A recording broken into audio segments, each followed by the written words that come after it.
These are the answers to the Chapter 5 packet, sections 5.5 through 5.7. Section 5.5 deals with calorimetry. We define calorimetry as the measurement of heat flow. In the laboratory, we don't measure heat directly. Instead, we measure the magnitude of the temperature change that is caused by heat flow. A calorimeter is a device used to measure the heat flow. Specific heat capacity, also known as specific heat, is the amount of heat required to raise the temperature of 1 gram of a substance by 1 Kelvin or 1 degree Celsius.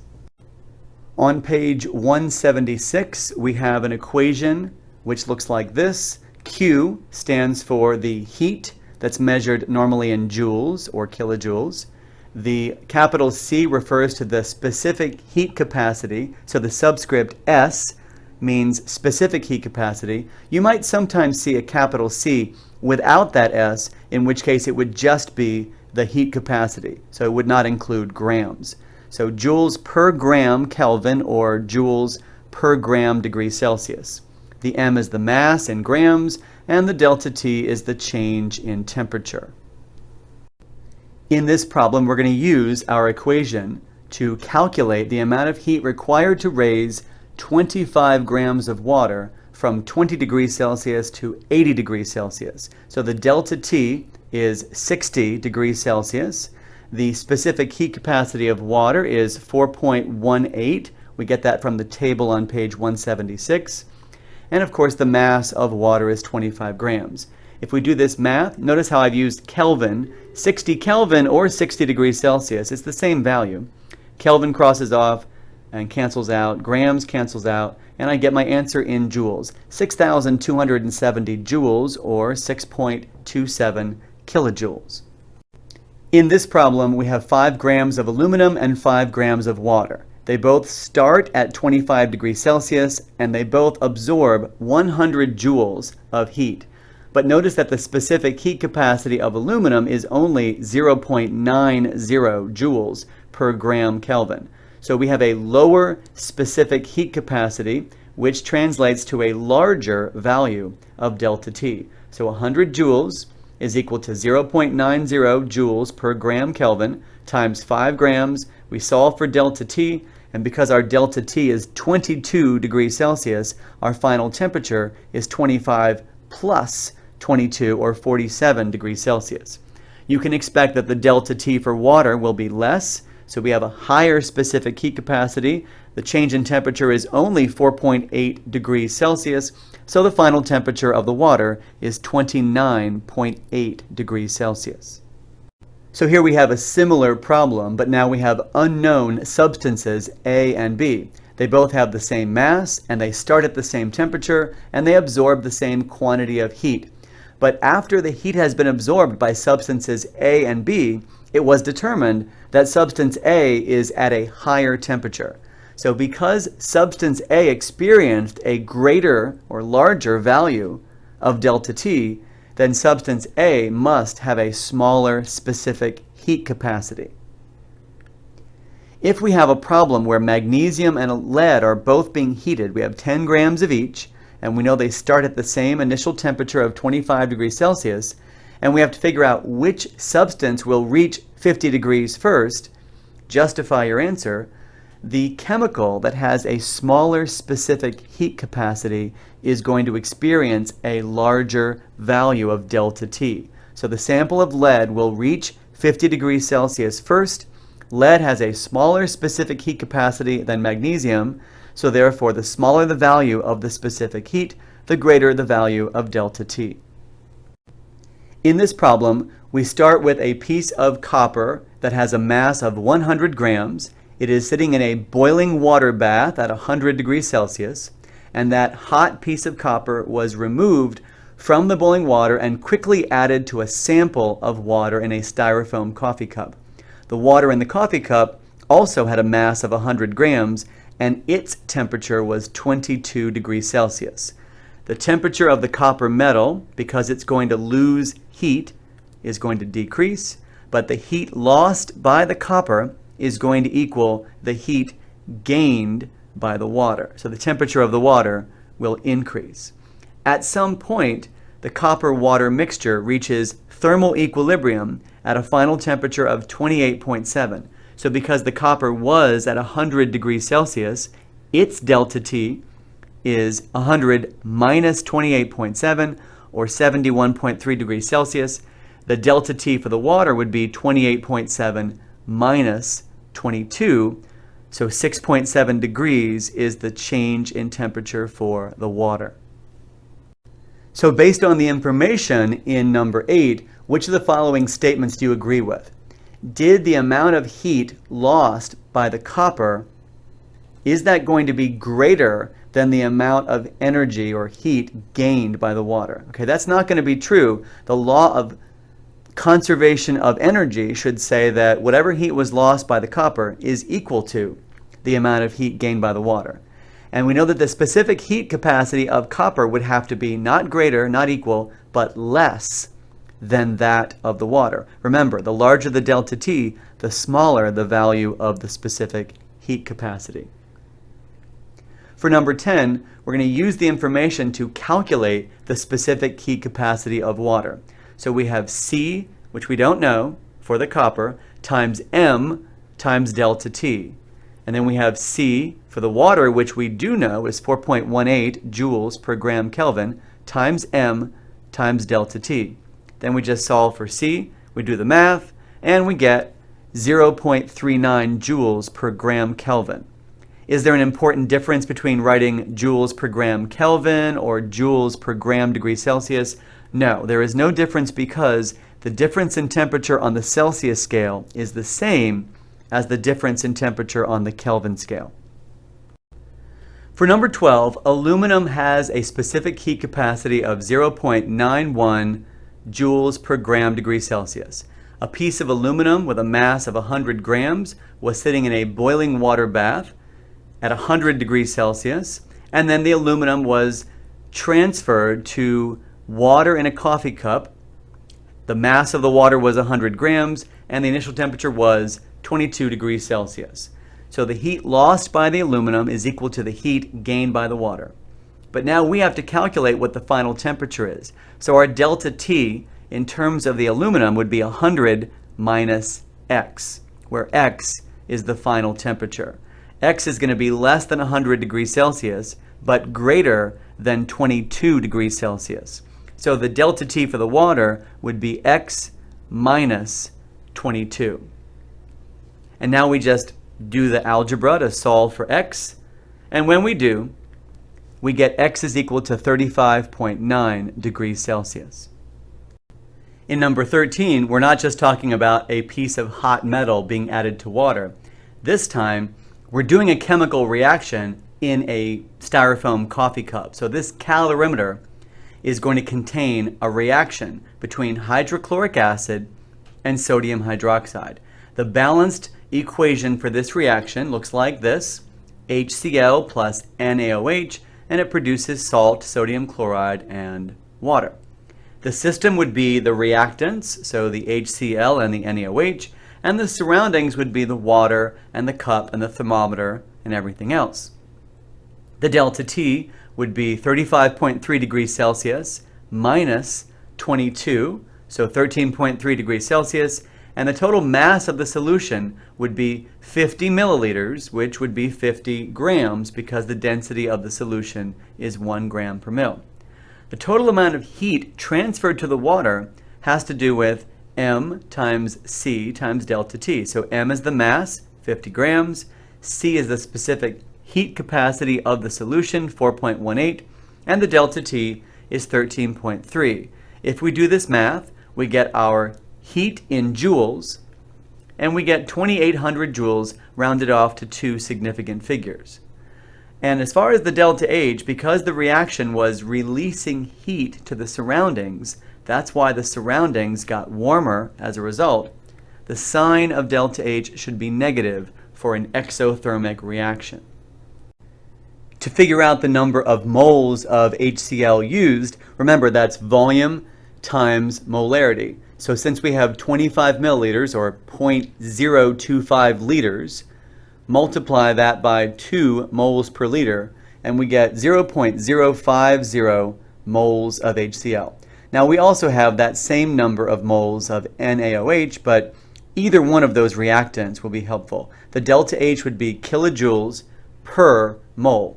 Recall that we had 2,800 kilojoules. A negative sign is there because it's exothermic.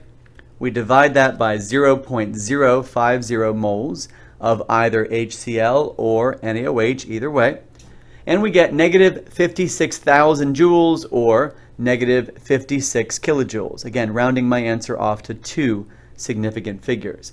So negative 56 kilojoules per mole of either HCl or per mole of NaOH.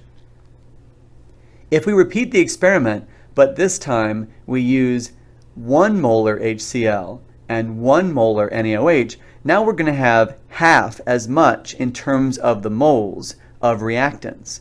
And with fewer moles of reactants, that is going to decrease our value of delta T, because half the amount of moles means the amount of heat is half as much as what it was before. So heat is proportional to the moles of the reactants involved in the experiment. Well, the magnitude of Q would also be half as much for the same reason. So again, heat is proportional to the number of moles. So Q has gone down because delta T has gone down. But the delta H is in units of kilojoules per mole. So therefore, the magnitude of the delta H should still be the same as what we got earlier. So negative 56 kilojoules per mole would still be the same result. The amount of heat and the amount of moles have both been reduced by half, so the ratio of heat divided by moles should be the same value. So this time we don't have a styrofoam coffee cup, we have a bomb calorimeter, and the heat capacity of this calorimeter was determined to be 8.25 kilojoules per degree Celsius. Notice that there's no grams in that value. This is not specific heat capacity, just heat capacity. So benzene was burned in a chamber. It released heat to the surroundings. The calorimeter is part of the surroundings, and the temperature change was from 25.0 to 50.4 degrees Celsius. That's a difference of 25.4 degrees Celsius. To calculate the amount of heat that was released, we're going to multiply the delta T times the heat capacity of the calorimeter itself. You can see a picture of this on page 179. So the delta T is 25.4 degrees Celsius. The heat capacity is 8.25 kilojoules per degree Celsius. There's no grams. And we get 210 kilojoules. So you might say, well, what about the grams of benzene? The grams of benzene will be important, but not right now. It's going to be important when we have to calculate moles. So there's no grams in this calculation. 210 kilojoules is our answer. The number of moles will be 5 grams of benzene times 1 mole over whatever the molar mass happens to be. In this case, it's 78.108. And rounding that number off to 3 significant figures, we get 0.0640 moles. That's how much benzene was burned. Now, we already calculated how much heat was released. Let's put the heat and the moles together. So we have 210 kilojoules of heat released. The delta H should have a negative sign because it's an exothermic combustion reaction. We divide by moles, and now we get negative 3,280 kilojoules per mole. Again, rounding our answer off to 3 significant figures. Okay, now we're going to move on to section 5.6, Hess's Law. So what's going on with Hess's Law? Well, essentially it's like a puzzle. You are given 2 reactions, and you're trying to manipulate those reactions in such a way that they will be equal to the 3rd reaction when they are combined together. So we know that equation 1 has 1 mole of carbon, and equation 3 also has 1 mole of carbon. So nothing has changed. But look at equation 2. We have 1 mole of carbon monoxide, and it's on the wrong side of the equation. It's supposed to be on the right, on the product side, but it's on the left, on the reactant side. So we reverse equation 2, and then the delta H will be not negative, but positive 283 kilojoules. If we add these two equations together, we can cancel out the carbon dioxide on both sides, and we have 1 mole of oxygen on the left, a half a mole of oxygen on the right, so we get 1/2 mole of oxygen on the left. The delta H is the sum of those two values, negative 393.5 plus 283, and we get negative 110.5. This equation is a sample exercise which you can see on page 182 in your book.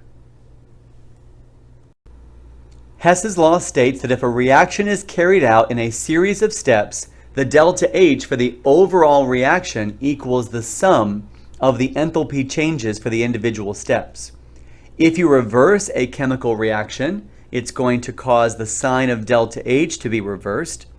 And if you multiply all of the coefficients in the balanced chemical equation by 2, you would also multiply the value of delta H by 2.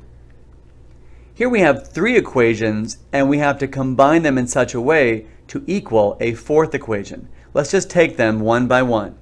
So this first equation has C2H2 on the left, but we need C2H2 on the right. So we're going to flip equation 1.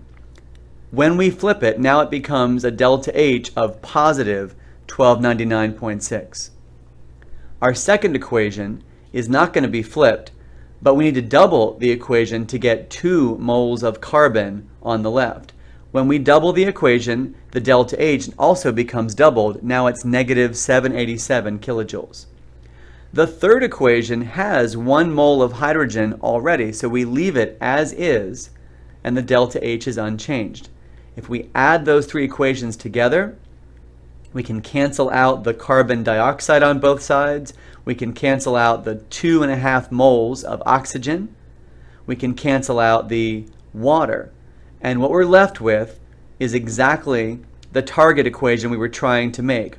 So now we have to figure out the delta H. Just add those 3 delta H's together, and you get positive 226.8 kilojoules. In this next example, which you can find in your textbook, it's number 5.65 at the end of the chapter, we'll start with the first equation. We see 2 moles of HF on the right. We have to double the first equation to get 4 moles of HF. We double the delta H, so now it becomes negative 1074. The second equation we have to double as well to get 2 moles of CF4, so now we have a delta H of negative 1360. The third equation just has to be flipped so we can get C2H4 on the left. So now we have a delta H of negative 52.3. When we add the 3 equations together, we can cross off the hydrogen on both sides, we can cross off the carbon on both sides, and then everything else is exactly where it should be. The delta H is obtained by just adding those 3 delta H's together, and we get negative 2,486.3 kilojoules. In this example, this is 5.66, also in your textbook. We'll start with the second equation, and I'll tell you what's going on here. We don't really have a clear indication of what to do with the first equation because nitrogen monoxide, NO, is actually found in more than one equation. So let's go ahead and just start with the second equation, and we can see that there are 2 moles of nitrogen dioxide on the right. We only need 1 mole of nitrogen dioxide on the left. So we're going to flip the equation, and we're going to multiply by 1/2. When we do that, we get delta H is positive 56.55. For the third equation, we have to multiply it by 1/2 so we can get the coefficient to be 1 mole of N2O on the left. And then our delta H becomes negative 81.6. Now, we already have 1 mole of nitrogen monoxide on the right. We need 3 moles of nitrogen monoxide to be on the right. So it turns out that we don't need to do anything to that first equation. That can remain as is. So therefore, the delta H is unchanged. What can we cross out when we add these three equations together? We can cross out the oxygen, we can cross off the nitrogen, and everything else is exactly where it should be. The delta H is just the sum of those three values, and we get 155.65 kilojoules. Okay, now we come to section 5.7, enthalpies of formation. Enthalpy has a variety of different subscripts. If it's VAP, that stands for vaporization, so liquid to gas. If you see FUS, that's enthalpy of fusion, that's melting, solid to liquid. If you see COMB, that's combustion, that's burning something in the presence of oxygen. But the subscript F, which stands for formation, is the enthalpy associated with the formation of a compound from its constituent elements. Standard conditions for delta H are defined at a temperature of 298 Kelvin and a pressure of 1 atmosphere. So if you see superscript 0, that just means standard conditions. So what we're doing in number 3 is to write the formula for various substances, including the phase of matter. You'll find a lot of these substances on page 184, and you can see that some of them are compounds. One of them actually in this table is an element, that's diamond, but solid carbon actually has two different forms. There's diamond and there's graphite. Hydrogen is not listed in that table because it's an element, so no elements are typically listed in that table because the heat of formation of an element would be defined as 0. Anyway, hydrogen is a diatomic gas. Lithium is just monoatomic and it's a solid. Here we have carbon as a solid, but it's graphite, not diamond. Nitrogen is a diatomic gas, and so is oxygen and fluorine.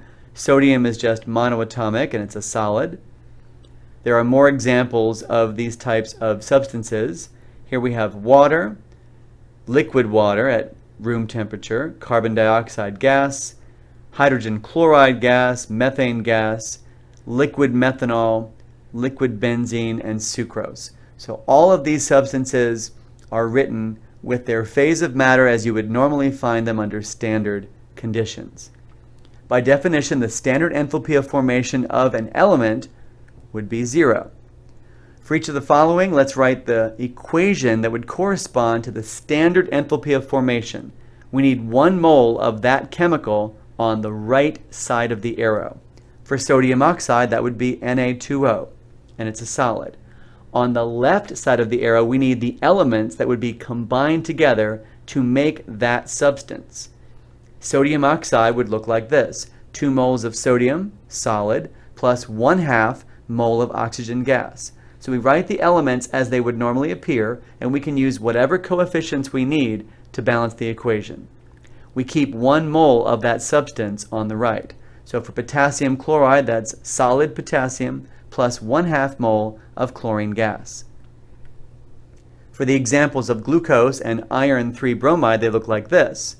Glucose, solid, C6H12O6, and we have 6 moles of carbon in the form of graphite, 6 moles of hydrogen gas, and 3 moles of oxygen gas to produce 1 mole of glucose.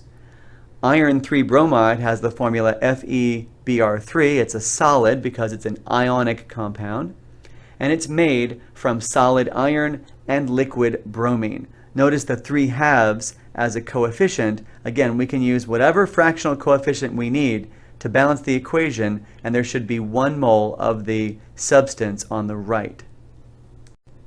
So for using these enthalpies of formation to calculate the standard enthalpy change for a reaction, we're going to consult the table on page 184, and we're going to do the sum of the enthalpies of formation for the products minus the sum of the enthalpies of formation for the reactants. So in this example, we can go to the table, we can find C3H8, which is called propane. We can find carbon dioxide and liquid water. So propane's number is negative 103.85, carbon dioxide's value is negative 393.5, and liquid water, its value is negative 285.8. And what these numbers represent are the amount of heat released in the formation of 1 mole of that substance. So we have a coefficient of 3 for the carbon dioxide. Multiply the value for carbon dioxide by 3. Multiply the value for liquid water times 4. That's all of the products. Minus the reactants. So 1 mole of propane and we have 5 moles of oxygen, but by definition, oxygen's heat of formation is 0. If we do this math, we get negative 2,219.85. I'm not rounding this number off because all these numbers are exact. There's no measurements.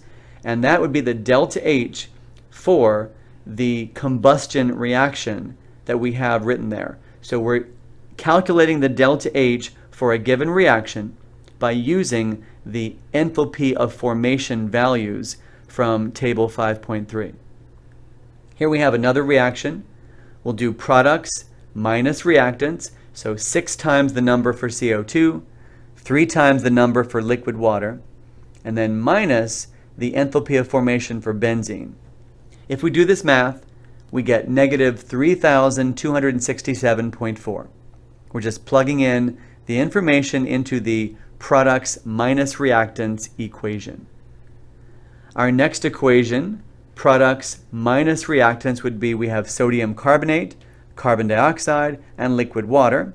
Our reactants would be sodium hydrogen carbonate. Again, if we do the math, we get a delta H of positive 85.2. Now the last two values of delta H were negative, but they were combustion reactions, which normally release heat. This reaction is an endothermic reaction because it's a decomposition. So we're decomposing the baking soda, the sodium hydrogen carbonate, and it produces sodium carbonate, carbon dioxide gas, and liquid water. So we're adding heat to make a decomposition reaction occur. In this reaction, we have, again, products minus reactants. The products are carbon monoxide and hydrogen. The reactants are methane, CH4, and water vapor. And we get positive 206.1 for that particular reaction. Well, now in number 7, it's slightly different in that they've already told us the delta H. So what are we trying to find? The standard enthalpy of formation for solid copper oxide. That value is not listed in the table on page 184. So we still set up the same products minus reactants, but now since we know the delta H is negative 129.7, we can plug in everything we know, and we can solve for that one value that we don't know. The delta H of formation for copper oxide, if we do the math, is negative 156.1 kilojoules. There's a similar problem in part B. We don't know the standard enthalpy of formation for C4H10O, but we know everything else, including the delta H for the overall combustion reaction. So we plug in all of the numbers that we know, solve for the delta H of formation for C4H10O, and we get negative 279.3 kilojoules. So here we're doing the same thing. We have the negative 5754, the overall delta H for this particular reaction. So it's going to be products minus reactants, 8 times the number for CO2, plus 10 times the number for liquid water, minus the reactants, 2 times the delta H of formation for C4H10, plus 13 times 0. If we do the math, the delta H of formation for C4H10 works out to be negative 126 kilojoules. And then I think this might be our last question. What is the standard enthalpy of formation for calcium carbide, which is CaC2? So we'll go ahead and take negative 127.2 and set that equal to products minus reactants. Again, the products are calcium hydroxide and acetylene, C2H2. Those numbers are found in Appendix C on page 1059. The delta H of formation for calcium carbide, we don't know what that is. We know the delta H of formation for liquid water. Again, plugging in all the numbers we know and solving for the one thing we don't, we get negative 60.63 kilojoules. All right, well that's it. Those are the answers to Chapter 5, sections 5.5 to 5.7. I hope that was helpful. Thanks for watching.